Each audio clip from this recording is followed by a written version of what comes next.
from PRX. Ladies and gentlemen, boys and girls, and friends beyond the binary, it's time for the podcaster that wants to wrap you in a tapestry of wool, a tapestry of lulls, just like Carole King wraps you in a tapestry of song. What am I talking about? I'm talking about this podcast. It's a podcast to put you to sleep. It's time for Sleep With Me. And that's it. What do you say we get on with the show?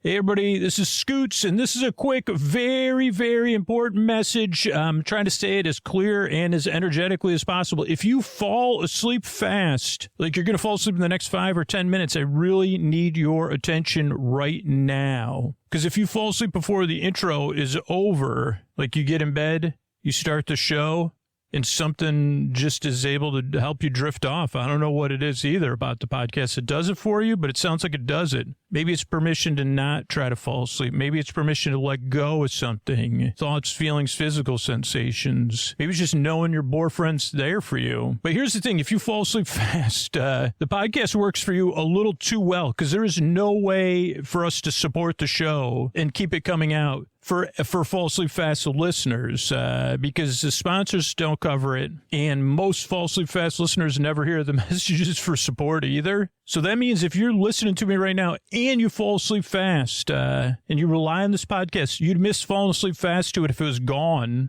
We really do need your support. 2 ways. Surprised by Scoot spreading the word about the show, or supporting the podcast directly. And if you've heard me asking over and over again, you said, yeah, I'm going to support the show, but I keep falling asleep so fast. I need you to make the connection that supporting the show right now, tonight, when you're the only person hearing me and paying attention that falls asleep fast, that's a fact. You are the only person paying attention to me right now. So you supporting the show tonight by spreading the word about the podcast or by supporting it directly will make all the difference. But I need you to do it tonight because the show is so effective. It's in a really tough spot right now. And if the show works that well for you, isn't it worth paying for? Isn't it worth the good feeling that you could count on the show and you know it'll be there? Like something you could really feel good about because it matters to you, right? And if that's the fact for you, and you can, go to sleepwithmepodcast.com/plus. Sign up and support the show tonight at sleepwithmepodcast.com/plus. Oh, Mystery Bard, a lot of people help out on the show. Who are they? Chris Posty Poster Son sounds like an earful. Wrote the theme song. Edits episodes. Carl W. the Legend. Also edits episodes. Ashley, Kenny, Scotty, Jennifer. Runner. Eric and the team at Astound are on the website. I am the Mystery Bard. I do the lullabies, yeah. I do commissions at JonathanMann.net. I'll write a song for you. Any reason at all. You can tell me the story and I'll make it personal. You see the kindness shine straight on through when the listeners form their own Facebook group. Keith, Stacy, Sarah, Julie, and Jennifer. These are your moderators. Get support dear Scooter on Patreon. Buy the merch and support the sponsors. You can find anything you want at sleepwithmepodcast.com. And we're so proud that we could dance. Rusty Biscuit, Lois, Anna like banana. Leah does the transcripts. Thanks, Mystery Bard. And if you listen to Sleep With Me all night long, you fall asleep fast during the intro, you listen to 5, 6, 7 episodes a week, you've been listening over 3 years. You know, we designed Sleep With Me Plus with listeners like that in mind. There's versions of the podcast built specifically for those styles of listening on Sleep With Me Plus. Ad-free full episodes, story-only episodes, audiobook-style compilations, all intro episodes. And you can get all that at sleepwithmepodcast.com/plus. Then you can fall asleep faster, listen all night long.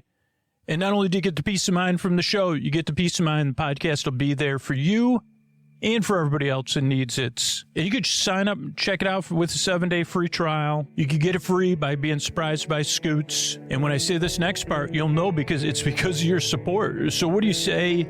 Because of your support, we get on with the show. Hey, are you up all night tossing, turning, mind racing, trouble getting to sleep, trouble staying asleep? Well, welcome. This is Sleep With Me, the podcast that puts you to sleep. We do it with a bedtime story. All you need to do is get in bed, turn out the lights, and press play. I'm going to do the rest. What I'm going to attempt to do is create a safe place where you could set aside whatever's keeping you awake, whether it's thoughts, feelings, physical sensations, time, temperature, travel. You're out of town, somebody else is out of town. You work a second or a third shift. Whatever it is, I'm here to help. I'm going to try to create a safe place. And ideally, you feel treated with respect, with dignity. You feel welcomed. That's one of the main things is like that I feel makes this safe place is I'm glad you're here, and I really want to help. Now, the podcast, if you're new, give it a few tries and see if it helps. I'll explain more in a minute. But what I'm going to do is invite you in. Come on in. This is a safe place I'm trying to make for you. How I'm going to do it is I'm going to send my voice across the deep, dark night. I'm going to use lulling, soothing, creaky, dulcet tones, pointless meanders, tangents that have been rustified, sleepy dust that's on the wind, like dust in the wind. Tangents, I'm going to go off topic. I'm going to follow thoughts that were once secure, like a bendy straw. My mind is like a bendy straw, and my thoughts, and not just one of those bendy straws. Interesting. We'll come back to that. We'll talk straws in a little while. And just like everyone's saying now. I don't know if they're saying BYOS. But one day you say you like him BYOS most of the time, but you don't have to. But I haven't seen that. I've heard the term, but I haven't seen any shirts BYOS because I guess there's so many S words. And you might say, well, no, we don't want you to bring that S, especially to this meeting of the community kindness meeting. No. We meant straws, for our floats. Okay, anyway, let's get back. So if you're new, that's what I'm going to do. Send my voice across the deep, dark night, lulling, soothing tones, pointless meanders. And really, I'm here to keep you company, to tell you a story while you fall asleep. Now, if you're new, structurally what to expect. The show starts off with a few minutes of business. That's how we keep the show going. And you can find all of that at our website, sleepwithmepodcast.com. And then we have an intro, which we're like 3 minutes into. Intros are around 12 minutes, kind of like a monologue. Heavy on the log with a heavy log to make you sawing logs. If there was a punchline, whatever. I think that was a triple tagline.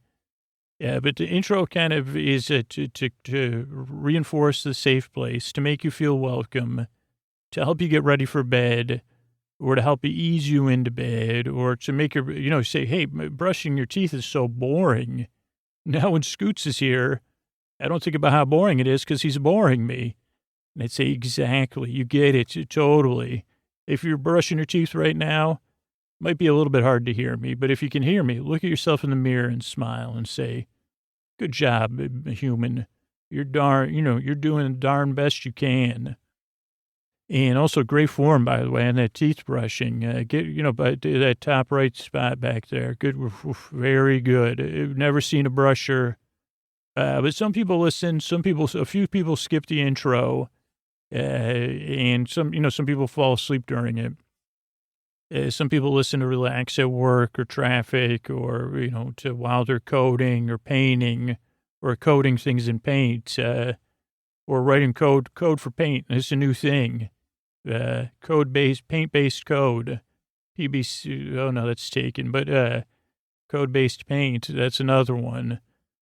Paint does spread codes, because anyway, this is too deep of thinking. We say, well, that's a code. Even a picture has code to it, maybe. Okay, my brain said, keep going. Go back to the straws.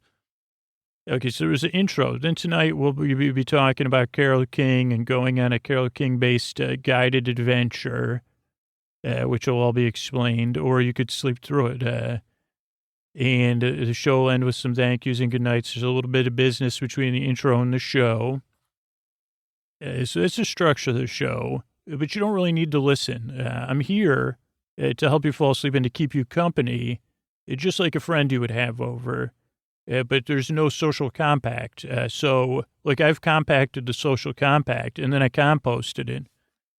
And out of this, to totally work the metaphors, out of that loamy compost, I grew a podcast where I said, okay, this was once a social compact. Can we get the people from the Conjunction Junction to maybe do a song about this? And then, so out of that grew a podcast where I said, well, we're once was a social compact that you have to listen because it's a podcast, is one that says, no. Like, kick back, just like houseplants. You don't have to listen to them. You know, they might like listening to you and you giving them attention. But, you know, when you're in bed, your houseplant's just chilling there. Maybe the houseplant says, well, I don't got any sun rays anyway, so I'm just going to kick it too. And you can both be in a little bit of a passive mode. So you can kind of listen like a plant listens, because a plant doesn't feel pressure to say, oh yeah. And then, a plant, maybe you ask a plant, are you listening to me? But the plant, I don't think the plant would say, no, I'm a plant, really. I enjoy hearing the vibrations and the kindness in your voice. But I'm not really, I don't have a processing center. I got some cambium in here. And, I got a root system and all that going, but have you breathed my oxygen? That's what I'm doing. So, yeah, just keep talking. Don't worry. I'm listening in my own way. Listen to me like a plant would, I guess is what I'm saying. If you like, you can not listen at all. You can listen, I think that makes sense. I haven't ever had a two-way I have unfortunately had two-way conversations with plants. But, that's my thing. But like most of the time, plant would say, keep going. You're doing great. And maybe I could say to you as a plant in this example, keep kind of barely listening. You're doing great. That's what this podcast is here for. That's why you're growing in the composted compact, the compacted compact that's been composted. So you don't need to listen to me. Also, there's no pressure to fall asleep. The shows are an hour for a reason, because I'll be here till the end. If you can't sleep, I'll be here to keep you company. But, fall asleep at your leisure. You got plenty of time. And I'll be giving it my whole effort the whole time. And I'll be trying to follow, like I said, my thoughts, like my bendy straw thoughts. Where I think that, like, here's the thing. Here's a question that just came up in my brain about bendy straws. Because there's a lot of things nowadays about, optimizing things or effort or whatever. I would assume that, like, I'm talking about one of those really bendy straws with like loop-de-loops and stuff. If you're drinking a beverage through there, does that take more work than, have any studies been done? They say, whoa, where did Ryan Gosling get that jawline? And they say, okay, and then say, who else has got great jawlines? I'm not an expert. Well, maybe Harrison Ford, I don't know. Let's talk, let's just use Ryan Gosling. We can all agree on his jawline, right? Probably. One of my parts of my brain is squealing. I said, I didn't know I had that part of my brain in there, a Gosler. But what if we went back? Maybe Ryan Gosling reach out to me, like, let me know if you used a bendy straw a lot. Again, I'm not trying to, I bought a bunch of bendy straw stock before this episode and stock of bendy straws. But you say, oh, yeah, no, Ryan Gosling only drank first 20 years of his life, majority of beverages were through a bendy straw. And you say, really? Huh. Then maybe that's where that draw line comes from. Did I just say draw line? Maybe that's what it causes. Maybe it causes draws, too. Owen Wilson's got a sweet drawl and a pretty darn good jawline, if you don't mind me saying. So I don't know what my theory was. That's I tried to talk about bendy straws. My brain bended it in a whole other way. So that's a theory. That could be a new podcast, Bendy Straw Theories with Scoots. Theory one. And I would say it probably has to be I would not try to say, well, I wouldn't affiliate. I think you're kind of doing something. There's another part of my brain trying to associate it. I'll say, well, should I get a bendy straw? And I'd say, no, you should, you should buy stock in bendy straw companies. Actually, no, I'm kidding. No, I think it was more, Ryan Gosling's genetics and the bendy straw and being but here's the thing. It's fun. And you could say, it's like I'm drinking with bendy straws. It's like drinking a beverage with Ryan Gosling. Almost the same thing. Or you'd say, I guess you'd say bendy straws. Good enough for Gosling. There you go. I can feel my fortunes rolling in now. What was my point? I guess my point was my thoughts tend to go in those circles. And also, I was going to mention the other straws, the slightly bendy straws with the crimp in them. And I don't know how many people do use those to make noise like I do. But my brain also makes those noises, like when you're playing with a bendy those are bendy straws too, or I think they call those adjustable straws. You talk about a marketing term. Yeah, but I guess it is an adjustable straw. But straws are great, and I think we've covered that. I think that we can all agree that straws are great, and if it's good enough for Gosling, it's good enough for me. Which is it could be a song. Maybe Damien maybe we could do a musical together. I don't know, bendy straws, the television, movie musical. Anyway, I'm trying to unbend my brain to try to coalesce things into a point. But you don't need a strong jawline. You don't need to drink through straws. Whatever it is, whatever's keeping you up, whether you have those things or you don't, whether you're straw free most of the time, like I am, just because I'm a gulper, however you drink your beverages or don't. You deserve a good night's sleep, whomever you are. I really, truly believe that. I believe you deserve to be treated with dignity and respect, even internally and at bedtime.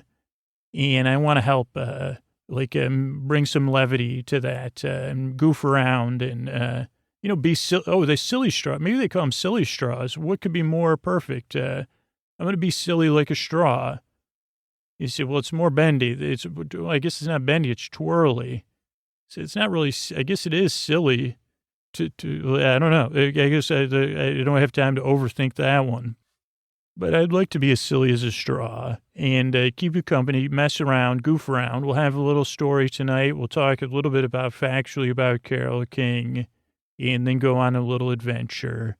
And you can fall asleep whenever you want. But if you need me, I'll be here for you. I'll be here for you twice a week, doing my best, because I've been there in the deep, dark night. And while the show doesn't work for everybody, I hope it can help you. I work very hard. I strive and I earn. I'd really love to help you fall asleep, and I really appreciate you coming by. Give it a few tries, see what happens. Thank you so much. And let's see here a couple of ways we keep the show going. Hey, everybody, Scoots here, and I'm checking in with you in the deep, dark night, and I'm talking about my goals for the show. And my goal is to have this podcast here and free for anybody to discover it, for anybody to count on it, so that it can help people.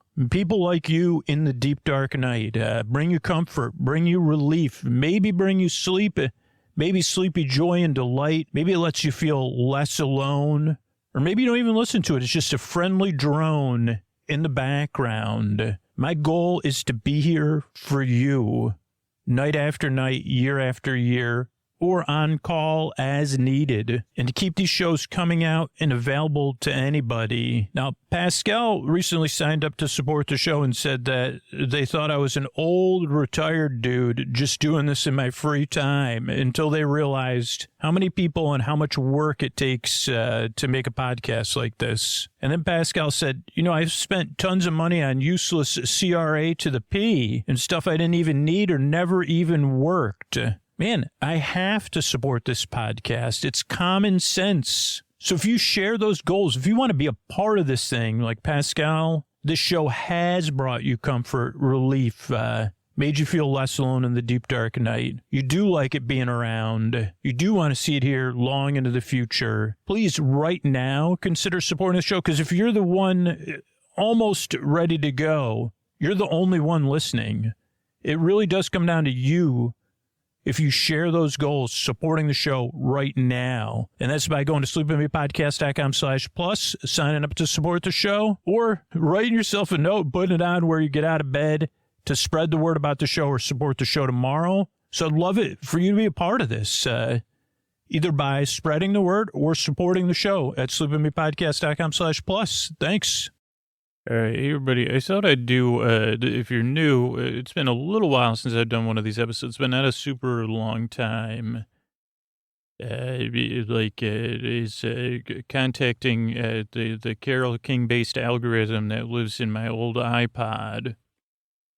But first, I thought I'd talk about Carole King and then briefly re-explain how the other part of this stuff. But so let's just talk about Carole King real quick.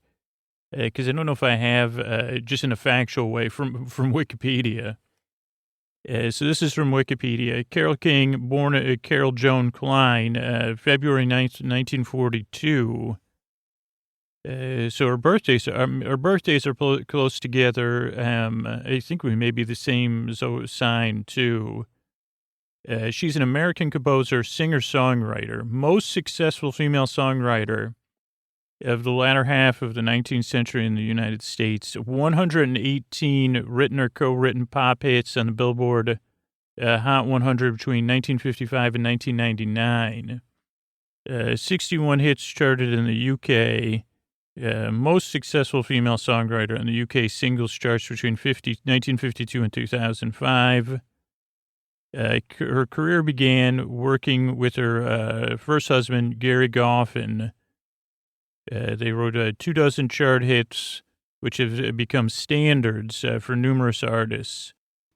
She continued writing for other artists since then. Her success as a performer in her own right started in the 1970s when she sang her own songs, accompanying herself on piano in a series of albums and concerts. Her debut album was Writer, but then she had a breakthrough with her album Tapestry. In 1971, it was in the top 15, or topped the U.S. album chart for 15 weeks, and was on the chart for more than 6 years. Carole King's made 25 solo albums. Tapestry still holds the record for most weeks at number one. She has a most recent one, is Tapestry Live at Hyde Park. It came out in 2017. Didn't know this. Sorry, Carole. My apology. I mean, I owe you a lifetime of apologies. She's won 4 Grammy Awards, is in the Singer-Songwriters Hall of Fame. Oh, no, just the Songwriters Hall of Fame. I mean, I would create one for her to be in if necessary. Rock and Roll Hall of Fame, Library of Congress, a Gershwin Prize, Kennedy Center honoree. So a lot of amazing things. She was born in Manhattan. Her mother was a teacher, her father a firefighter. There's a lot of stuff. Let's see. Began kindergarten when she was 4, but went straight to second grade because they're a facility with words and numbers. James Madison High School. She had a band called the Cosigns. Man, I didn't realize this either. It makes me love you even more, Carole. Worked with, made demo records with her friend Paul Simon, $25 a session. Her first recording was The Right Girl. It was released in 1958 by ABC Paramount. She attended Queens College, where she met Jerry Goffin. Excuse me, Jerry. Neil Cicada also had dated Carole King when he was in high school. He had a hit in 1959 with "Oh Carole." Goffin wrote a playful response, "Oh Neil." Let's see what else. After writing the Shirelles Billboard hit "Will You Love Me Tomorrow," Goffin and King gave up their daytime jobs to concentrate on songwriting. During the 60s, there were a string of classical songs for a variety of artists. Let's see. One Chains was covered by the Beatles. Locomotion was written for their babysitter, Little Ava. Is Might As Well Rain Until September. King recorded. That was her first hit in 62. Let's see. Other songs in the early period. Halfway to Paradise. Tony Orlando and Billy Fury did that one. Take Good Care of My Baby. Bobby V. Drifters. Earl Jean. Herman Hermits. Oh, I'm Into Something Good. One Fine Day for the Chiffons. Pleasant Valley Sunday for the Monkees. You Make Me Feel Like a Natural Woman. Aretha. One Name Needed Only for Aretha. The duo wrote several songs recorded by Dusty Springfield, including Going Back and Some of Your Lovin'. Let's see. In the 70s was when Tapestry came out. Carole King was living in Laurel Canyon. She met James Taylor and Joni Mitchell, Tony Stern, and they started collaborating. Also, Tapestry came out. You've Got a Friend. Let's see, did Carole help collaborate on that for James Taylor? Tapestry's first hit was It's Too Late. Carole King Music, Rhyme and Reason, Fantasy. She did a free concert in New York Central Park, 100,000 people in 1973. So this is like pre-Scoots era still. Wraparound and Joy, Jazzman, Nightingale. In 1975, holy cow, in 1975, King recorded songs for the animated TV production of Maurice Sendak's Really Rosie, released as an album. I had no idea. No, I'm not familiar with Really Rosie either. Thoroughbred, she worked with David Crosby, Graham Nash, James Taylor, Waddy Wachtel, and then Rick Ivers and Simple Things.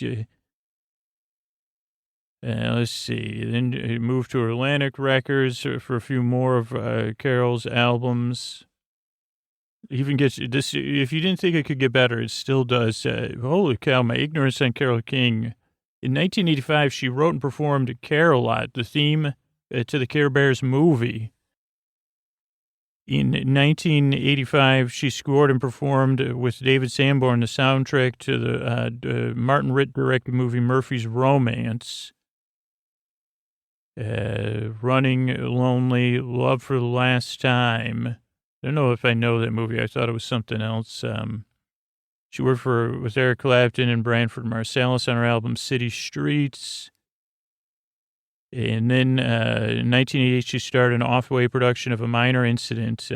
She played Miss Johnstone on Broadway in Brothers of Red Stuff. And 1966, she was in Brighton Beach Memoirs in the production in Ireland.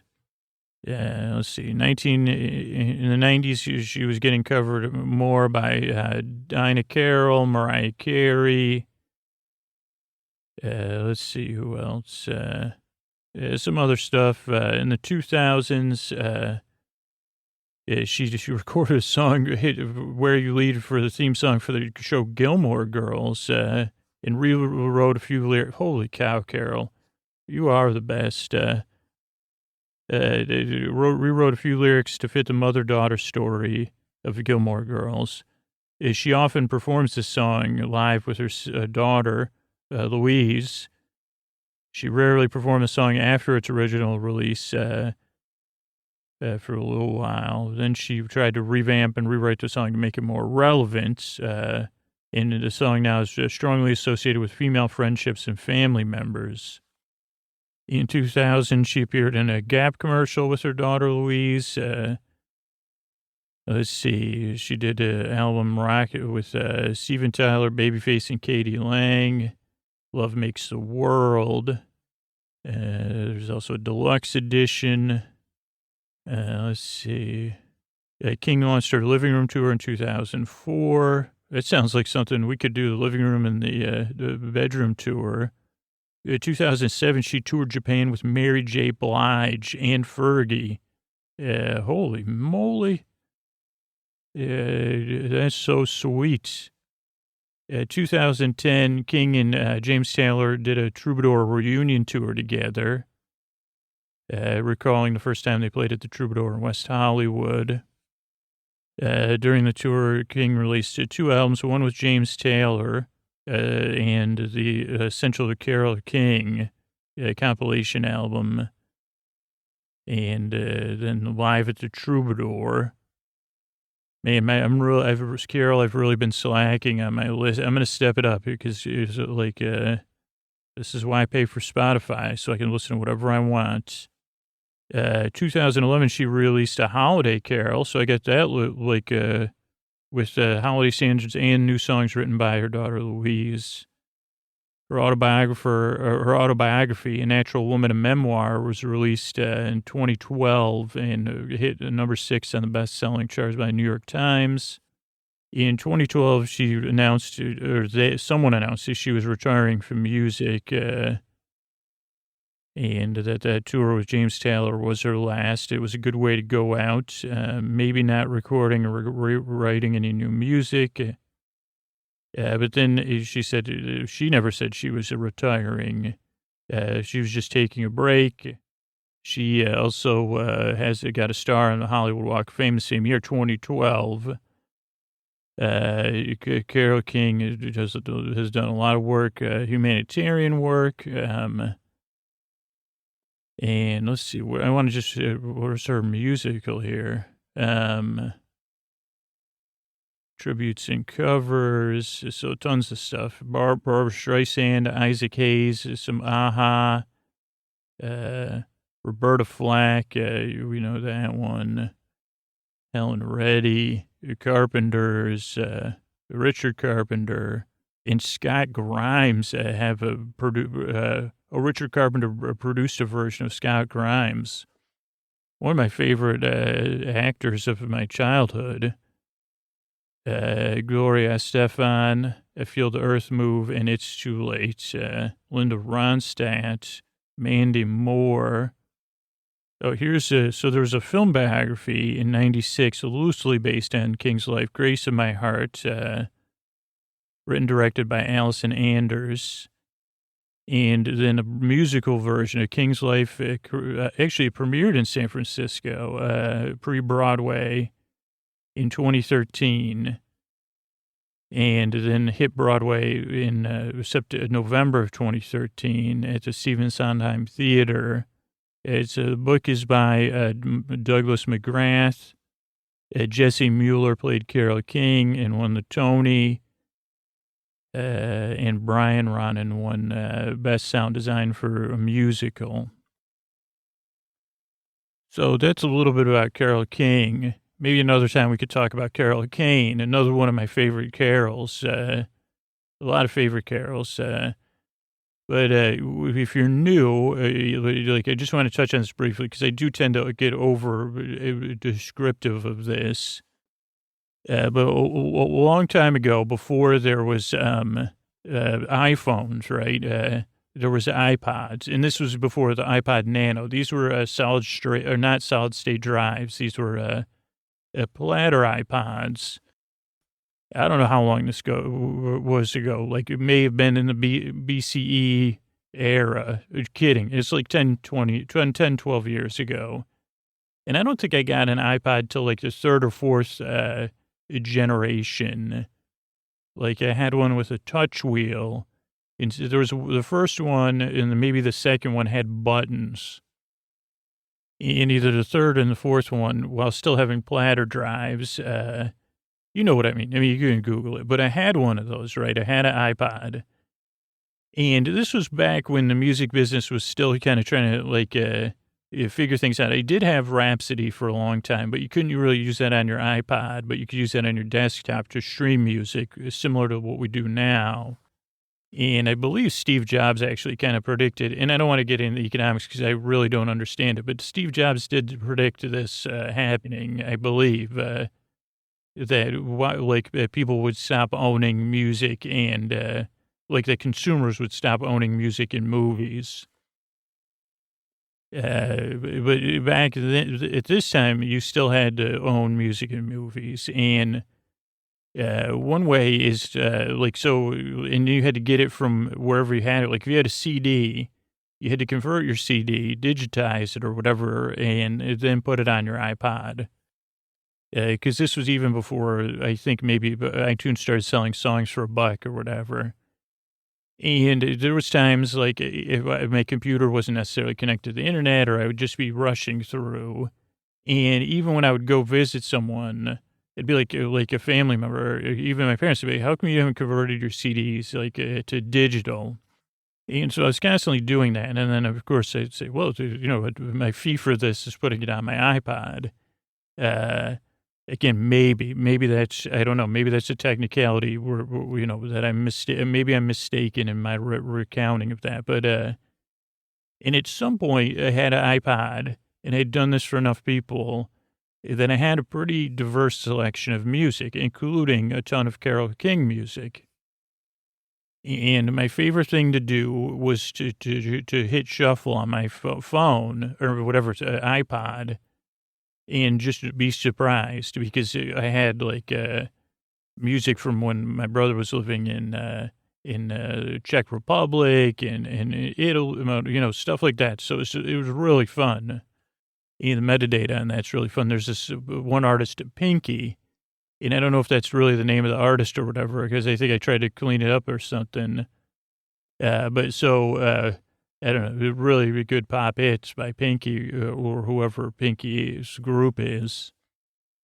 And so, but at some point, so I was listening, and I think one of the features of this particular iPod was it would keep track of what you listened to, and possibly it had a more simple algorithm in there to say, oh, you listened to the Descendants or something, so let's play more of that. And I don't know if it even dug into another level of genre or anything. But at some point, and I do have trouble sometimes, delineating, the meaning of things. I don't want to get into deep stuff here, but what, who, what, why, where are, here, and purpose and all that, and in spirituality. And sometimes things happen that are undeniably strange. And I know sometimes I interpret that as sometimes I say yes and sometimes I say no. Let's just say that. And at some point, this iPod, whether it was synchronicity, a happy accident, or something greater at work, the algorithm determined that I adored Carole King music, which is not, I do adore Carole King even more than now learning even more about her. And I do really enjoy Carole King music, and I enjoy it when it comes on. But like I said, I was always shuffling, so it wasn't like, oh boy, I got to, this. I mean, now when I get done with this, I will say, okay, let me settle in for a little Carole King playlist and see if I could work to it. But at this time, it was just, I guess, I appreciate Carole King, and I enjoy her. And I adore, I guess adore, at this time with this iPod was a too strong word. But this algorithm either adored Carole King. Well, at first that's what I thought. I said, well, it's a glitch. I can live with it. If it was someone else, I probably would be like, oh boy, not another Bing Crosby holiday song. But this is great, a little Carole King action. And as I've said, I'm not a perfect person, and I'm definitely ignorant on many things. And I was ignorant at the time this algorithm was occurring to Carole King's status, in the world. And so I was, at some point I did say, well, this is happening a lot. What if it's not a glitch? What if it's something more? What if Carole King's speaking to me? For some reason, I guess I am, this just shows, I said, what if I said yes to this? What if Carole King, is again, I didn't know her status. So I said, what if she's trying to help me, or she's trying to reach out to me from the beyond?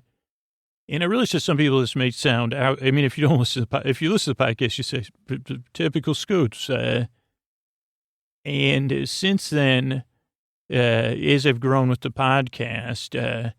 And then this is where it becomes better, not worse. It's like, wait a second, Carole King is like an existing being within our world.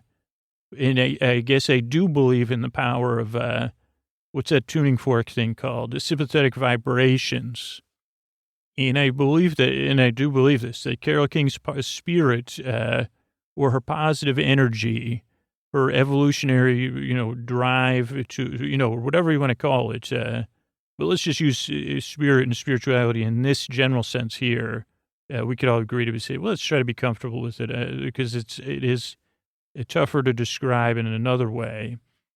But Carole King's spiritual energy for positivity and growth, and love, I would even say, in adventure is so strong that she continues to, when I say yes, she influences me just by shuffling. And I said, oh, wait, there's a spirit in this machine. Maybe I should listen to all of the shuffling. And since then, like with in the podcast, I've recorded some of these, recounted them.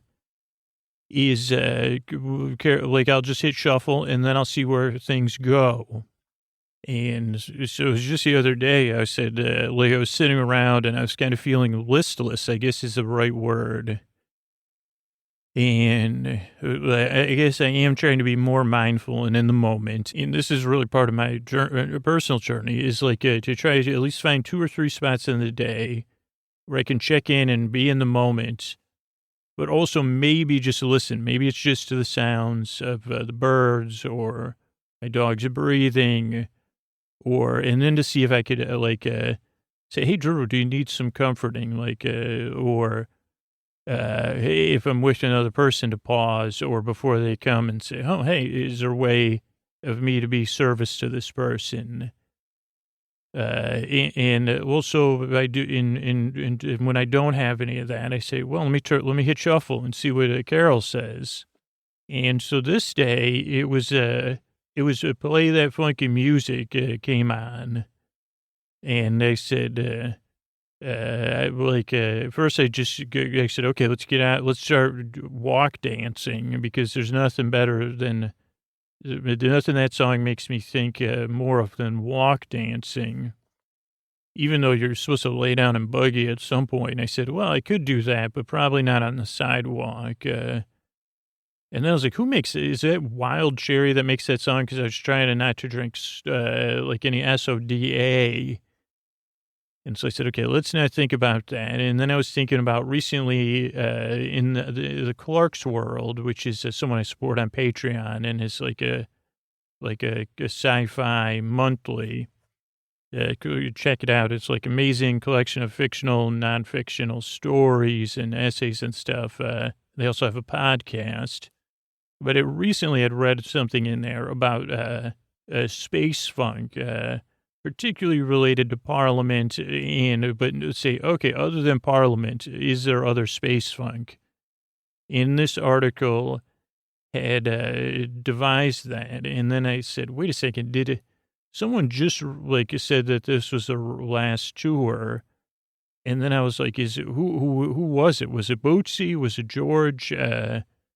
And I didn't know. And then I said, holy Carole King, please don't let me make any presumptions and even, about anybody's status anymore. But I was just walking I guess I was walking like a funky chicken. Is that a song, Funky Chicken? I think that was a song, but I was actually walking like a chicken would walk to funk, but me. So I think a chicken would more strut, but I was walking funky like a chicken. Yeah, I guess more descriptive, not like a funky chicken. I wasn't doing the funky chicken. I was walking like a funky chicken. And in all of the irony, doing that instantly, as my headphones were ringing and my head was wondering about space funk, I did a trip right as Day Tripper came on. And luckily I made I'm good. I do that so often that I made a shoulder roll, which I because I'm just really an expert at it. And then I laid on my back and I was looking up at the sky through the trees, And then I was actually I was laying down and buggying, just like the previous song had said. And like I was trying to follow Day Tripper, but it just kind of moves fast. And I was looking through the trees, and I said something one way, and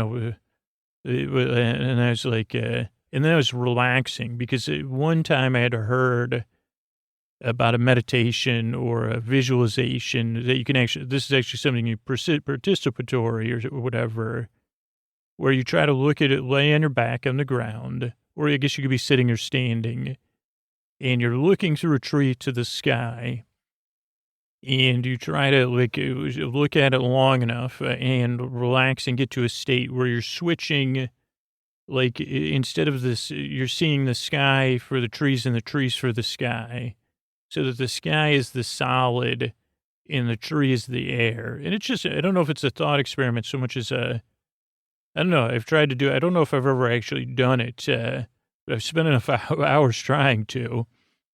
And that's like a kind of instant way to try to day trip, in my opinion. But then at the same time, I heard this whirring and whooshing, and it was next to an empty field there, laying. And then I noticed I was distracted because I said, wait a second, this is like a dog zone, if you know what I mean. And I mean, I was on the sidewalk. And so I said, okay, let me sit up. And then I got you like, and I said, what is this whooshing and whirring? And it was the strangest thing because it was, next thing I knew, there was a ship landing, and it was, this was strange. It was neon, like neon green and pink and blue, which I think are and yeah, there were some yellow stripes. So like, those are my favorite neons. I don't know if any, like, of neon paints, and they also call those day glow, as opposed to neon, Claude neon, Tube Benders 99 PI neon. And on the side of the ship, it said, Gray Victory. And I said, what? Like, that song was also playing in my head by Carole King. And I said, 10,000, I see, like, 10,000, yeah, that band, like, that group, and, I said, that's funny, Gray Victory. There's nothing gray about this ship. And then I said, am I about to get funkadelic here? And then it just sat there in the field. And I said, okay, well, maybe this is the Gray Victory. I've seen the spaceship. And then I was saying, Scoots, didn't we have a space-related adventure? How did that go? And I was trying to remember. I said, I think it had something to do with launching an entire mountain into space. It's something with a Z-O-O-O, or Z-O, yeah. And I said, how did that go? And I said, oh, that's not related to this at all. And I said, I'm pretty sure, I said, Carole King was probably the heroine, but I was like her assistant, assistant to the heroine, which is always a good position to be in. And that's where, okay, so I said, say yes, Scoots. I said, Carole King, how may I serve the universe? And like this song came on that was like Radiohead and Smashing Pumpkins. But I said, okay, well, like I said, if there's a guiding principle or whatever, Carole King is guiding me towards this great victory in Dayglow colors. And I said, well, I'd like to touch the day. I said, is it a good idea to touch a spaceship? One, that doesn't belong to you. Two, that just landed presumably from outer space. It could have been some sort of just general flying machine. And so I went up to the ship. I had to walk around and get through the fence to get into the field. And by then the steam had cleared. But the ship, it just kind of, it didn't sit there in total silence. There was some creaking, because of the expansion and contractions with the atmosphere and the changing of temperatures of metals. Even a couple nice pops. And I said, well, I wonder what the temperature, and I said, will this be a matte feel or a shiny feel? Because I don't associate, no offense, but I associate Dayglow colors and matte. And I did put my hand on this one part of the ship on the, my thumb was on the blue, that Dayglow blue. My index finger was on, a hot pink or hotter than a hot pink. My middle finger was touching yellow, and then my ring finger was touching green. And I was kind of caressing the ship. I mean, I guess gently caressing the side of the ship, feeling it. And as all things Carole King tend to do, I started to feel that the ship was beautiful, and the Cure came on, How Beautiful You Are. And I said, holy, Carolone. And I said, you're a really nice ship. I really, really like you. And I'm just wondering if anybody, at some point, I said, if you have a purpose or you got like one of those gantries to lower, or you want to let me in on anything, I'm probably not the only one that sensed your arrival. And then I said, okay, maybe nothing. I said, well, I'm here on behalf of Carole King. And then just like in every movie, mostly, I don't think in The Arrival this happened, but because you had to go up in the bottom of it, like the steam, went, and then the gantry came down, and the entrance was, shrouded in mist. And I stood there kind of in amazement, but also in a hurry, because they said, I said, we gotta get this taken care of before, I've seen enough TV shows to know what happens next. They're going to cover this thing right up. And then nothing happened other than the steam clearing. And I said, okay, I guess I should go up the gantry way, but then I said, okay, then I had Arrival in my head. I said, well, I'm not qualified for that kind of communication. Or maybe I am, because I'm not, good at regular communication. And I said, well, I'm not good at interpretation. And I said, Scoots, why are you down? This is beautiful. Let's just go out there and tell them how beautiful your ship is. It could be Parliament and Funkadelic together again, as, same band with two names.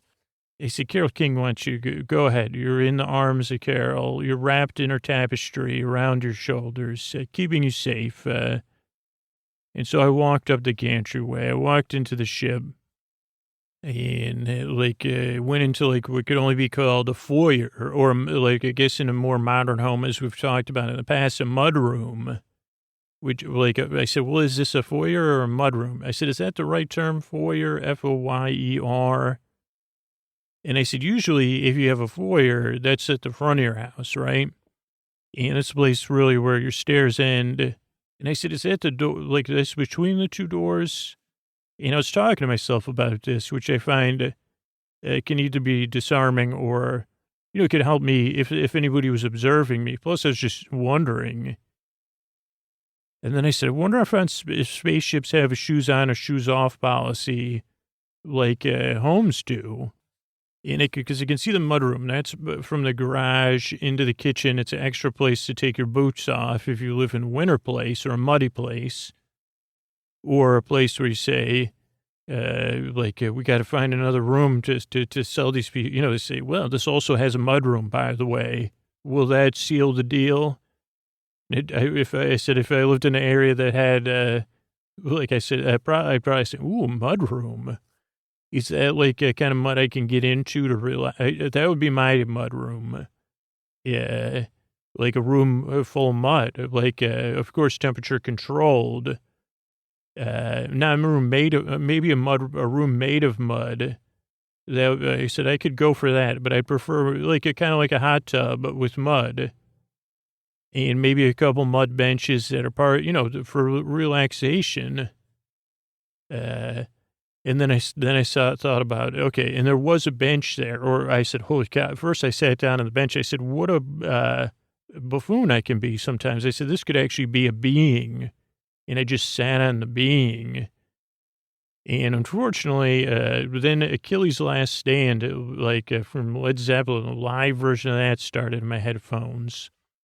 And I said, I better turn the volume down. And actually the bench said it was a being. It said, hey, buddy, what are you doing? And I said, oh, I'm so sorry. And then I didn't know where to look because it did not have a clear, I said, and again, I thought about nature and stuff. Do you look a bench in the eyes or not? But I was kind of so flummoxed that I said, I looked to the left, I looked to the right, I looked up, I looked down. I was sitting on the floor at this point, and I said, gee, I'm so sorry. I had my volume turned up. I just didn't know is this a shoes on or shoes off spaceship?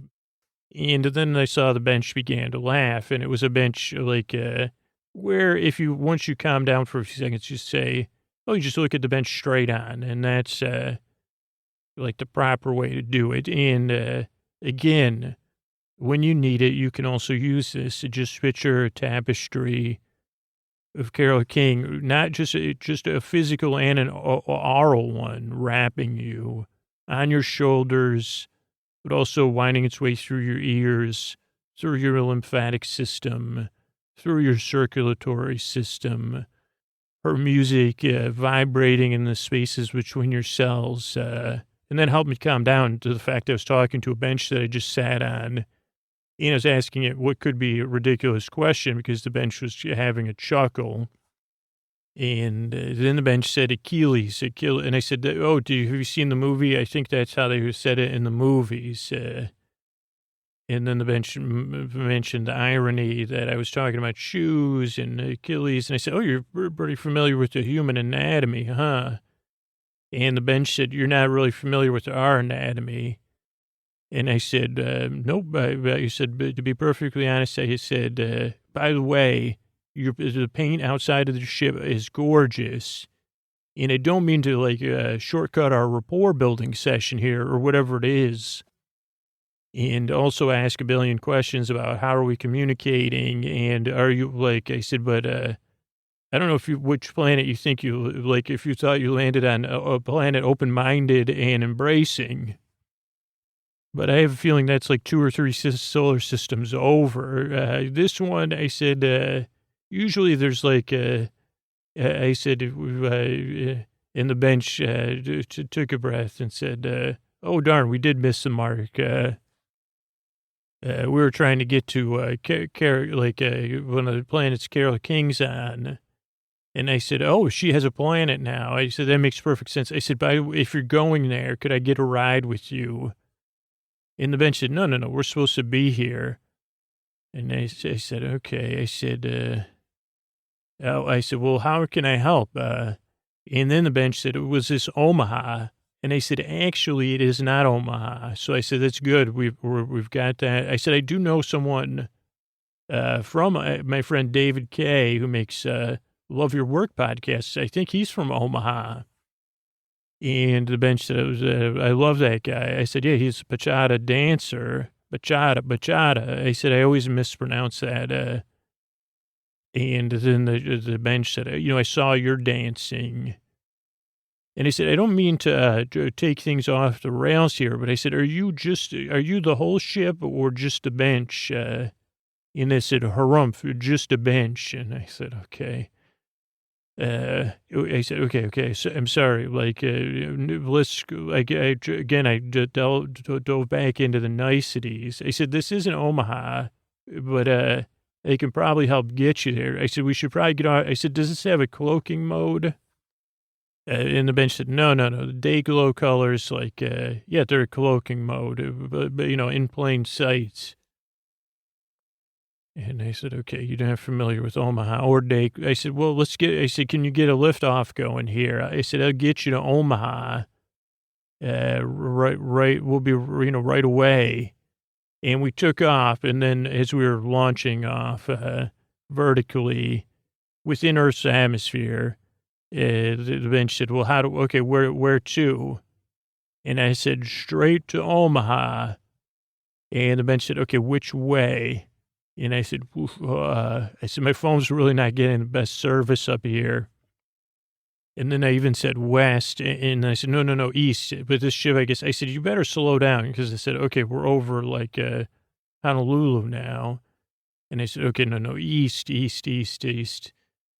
And I said, okay, I think one time I drove from Indianapolis to Omaha. I don't know if I drove straight there or And then the bench said, Americans. Like, I said, oh, yeah. He said, oh, okay, geography's not our forte. He said, have you ever had our French fries? And the bench said, no. And I said, okay, now we know. He said, okay, where in Omaha? And then the bench just laughed because that wasn't, I said, okay, we'll find it. And I said, okay, let me look out the window. And the bench showed me where a window was. Because it's like in the Counting Crow song, Omaha was playing the whole time.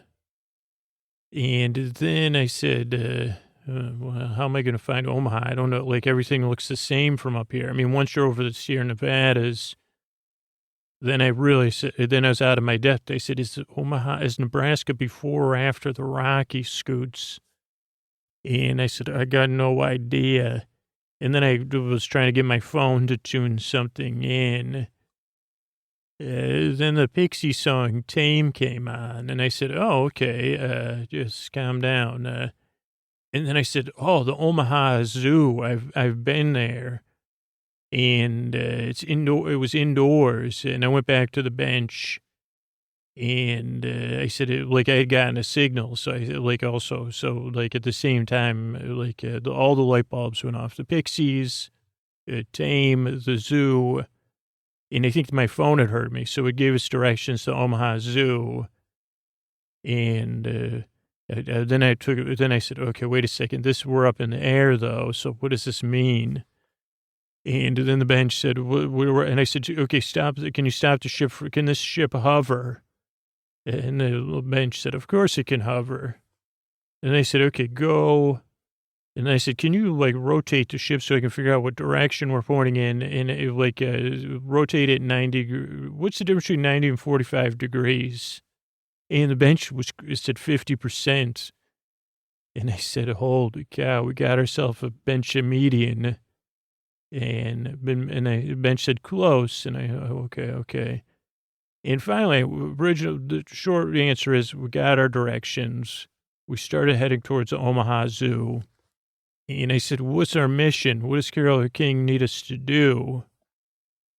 And the bench said, make a delivery. And I said, okay, well, where? And I said, Carole King's in charge, Scoots, don't worry. That's what the bench said to me, I said to me.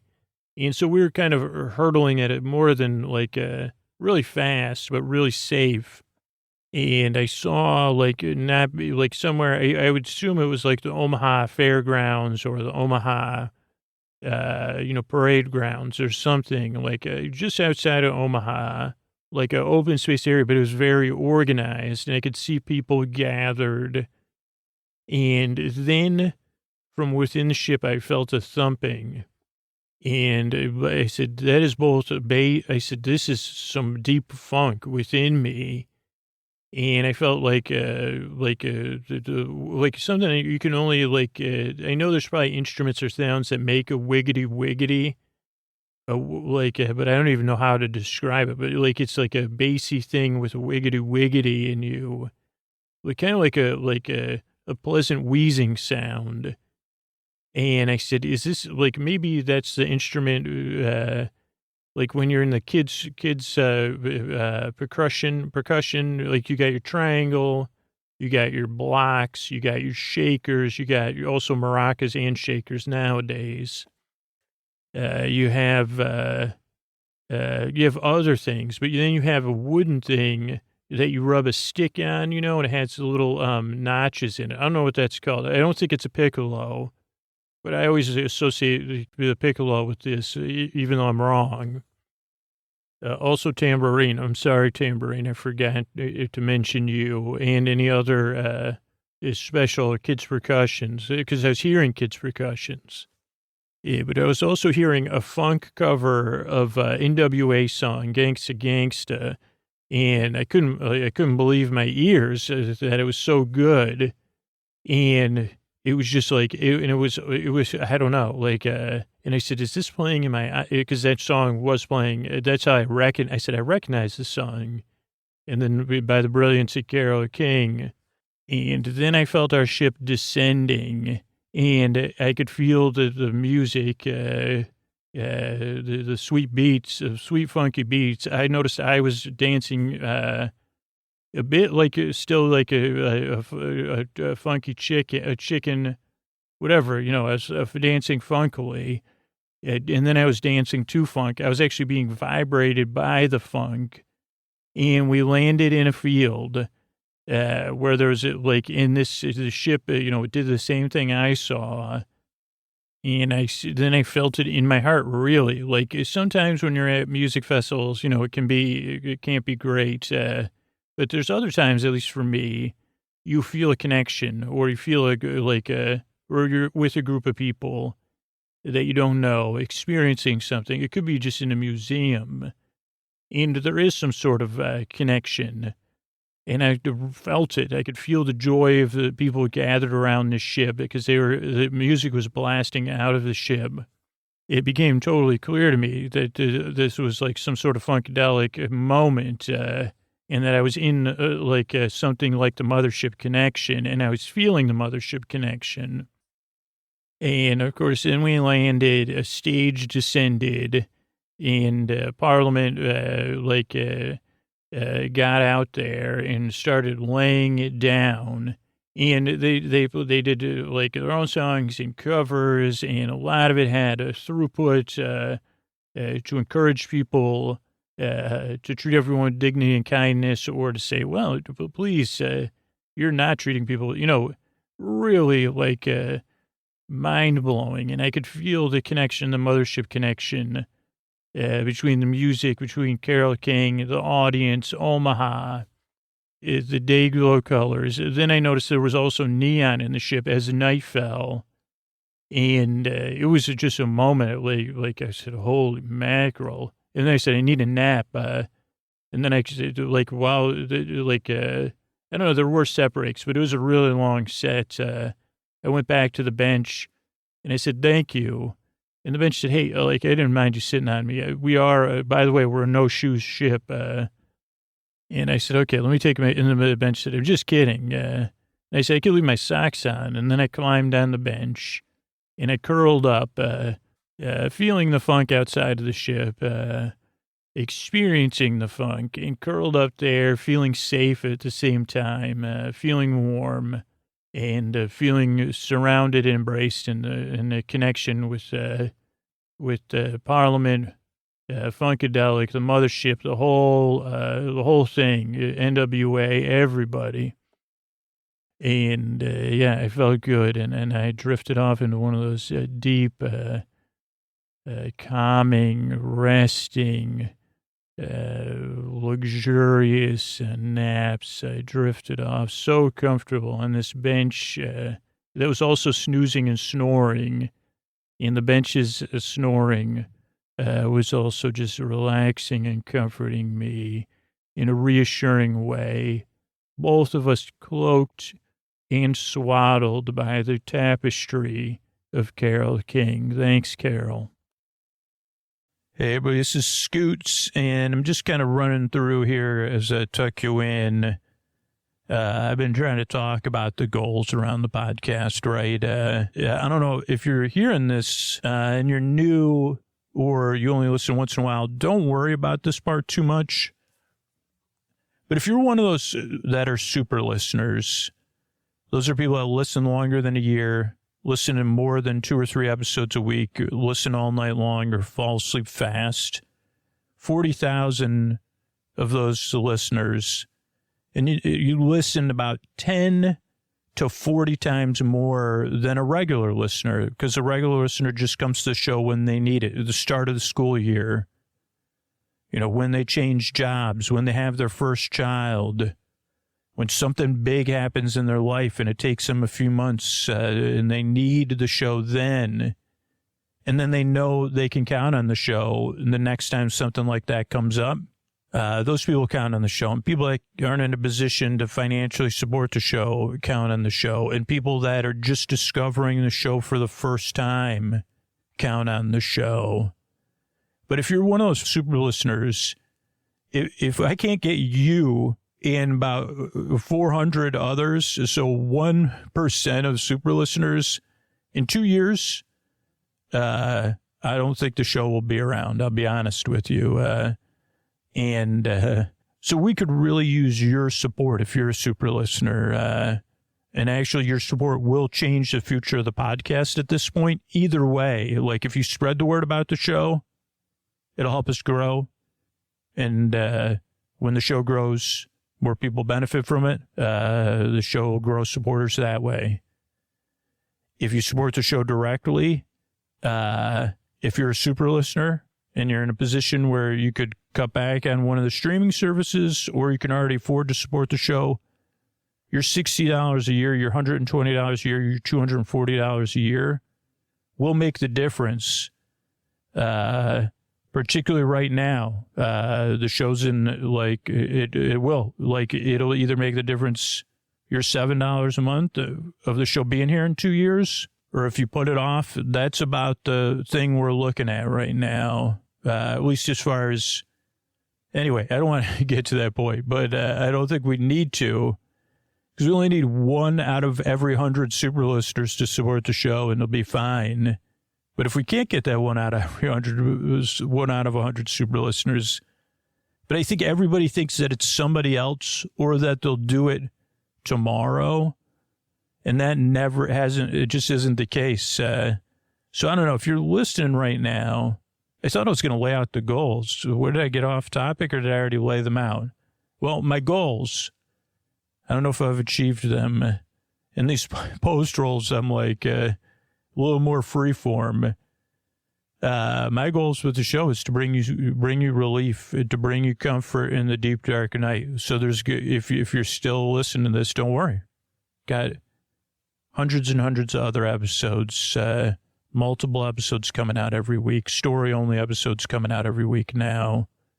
Past 2 years, we finally reached the goal of having 5 different things come out every single week in the listener ad-supported versions of the show, so that you have stuff. So, yeah, that's pretty cool.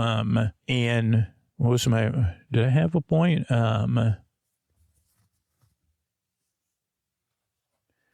got mixed up. But my goal is for the podcast to be here, to bring you comfort in the deep dark night, to bring you relief, to bring you distraction, to bring you sleepy joy and delight, to either help you fall asleep or to know somebody's there to be with you when you can't sleep, that you could count on, that's there to distract you. That's the biggest goal of the show, is to be there for you and for people around the world that count on this podcast. That's what the show really means to me, because I record the podcast now in the same room I couldn't sleep as a kid. And even though I was in a house of people, even though I shared the room with my brother, I felt like I was on my own. And I just wanted to know someone was there that understood what that was like, to just sit with me and to offer me some kind of relief. And that's not, I mean, it's really not possible except through the magic of podcasting.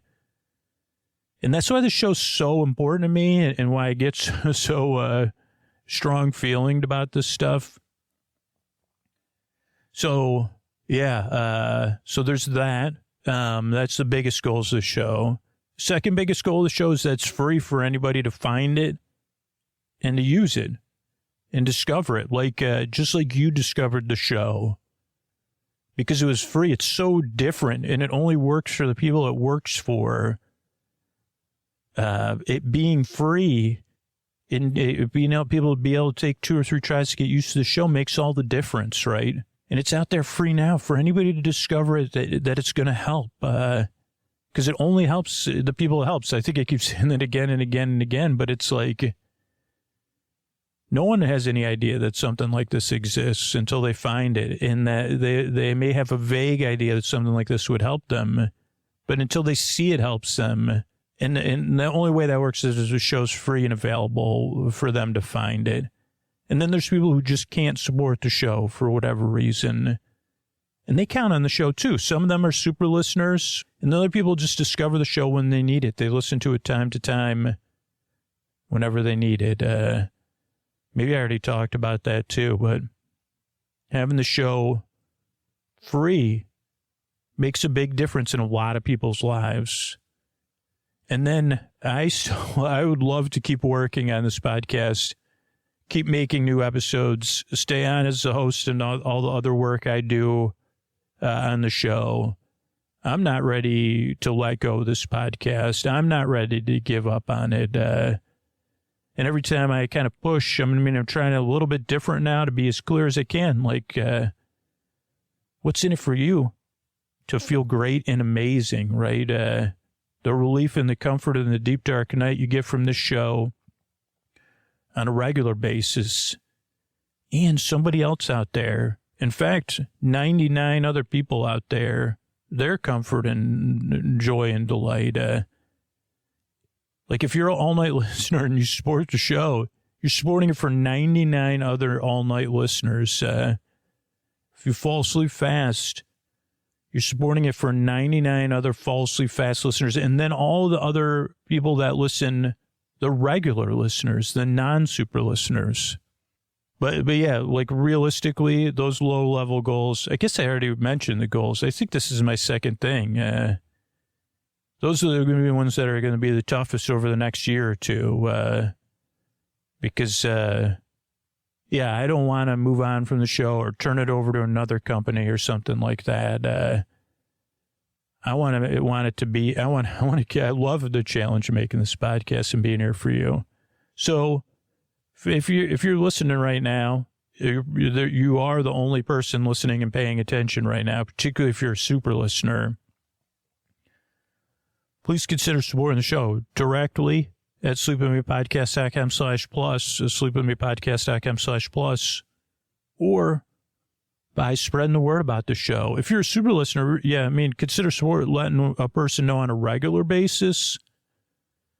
Because once you hit 100 people, then one of those people will be able to support the show, and you'll change their life too. You'll be the person bringing people sleepy joy and delight, comfort in the deep dark night. So thanks so much.